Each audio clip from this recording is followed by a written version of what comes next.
kami dari kelompok 4 akan menjelaskan tentang resiko dan kegagalan usaha. Materi yang pertama yaitu tentang pengertian resiko usaha. Resiko usaha adalah sebuah tindakan yang dihubungkan dengan sesuatu kemungkinan munculnya kerugian yang tak terduga dan memang tidak diharapkan terjadi. Yang selanjutnya adalah jenis kerugian yang terjadi pada resiko usaha. Yang pertama ada resiko spekulatif. Resiko spekulatif adalah sebuah resiko dengan adanya kemungkinan yang terjadi, yaitu peluang untung atau rugi. Selanjutnya yang kedua ada resiko murni. Resiko murni terjadi jika terjadi dan ternyata berdampak kerugian. Terima kasih. Di sini saya akan melanjutkan materi tentang kontrol yang dilakukan pada risiko usaha.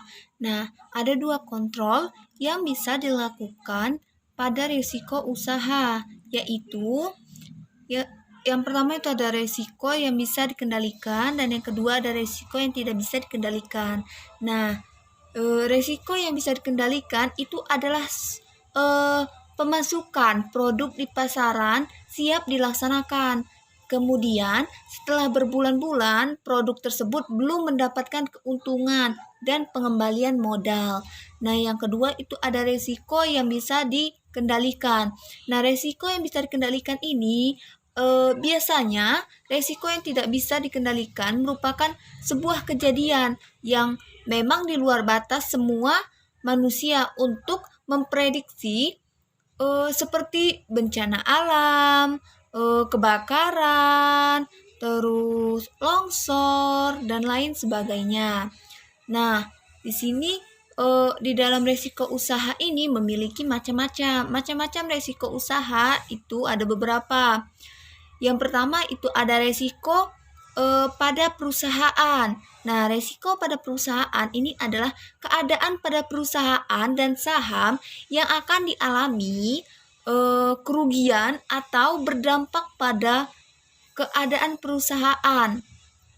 Itulah resiko yang akan terjadi di dalam ruang.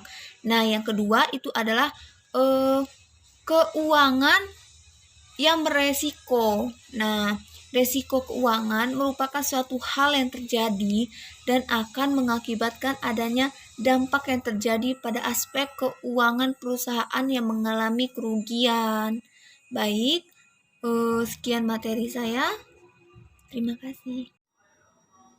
Selanjutnya, 3 risiko pemodalan, sebuah penyebab dari kerugian. Likuiditas, penjualan serta keuangan yang menyebabkan sebab modal usaha menurun drastis disebut risiko pemodalan. 4.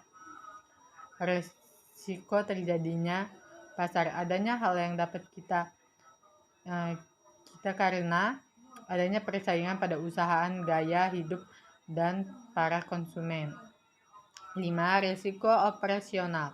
Operasional adalah suatu hal yang terjadi karena adanya hasil prediksi yang menyimpang.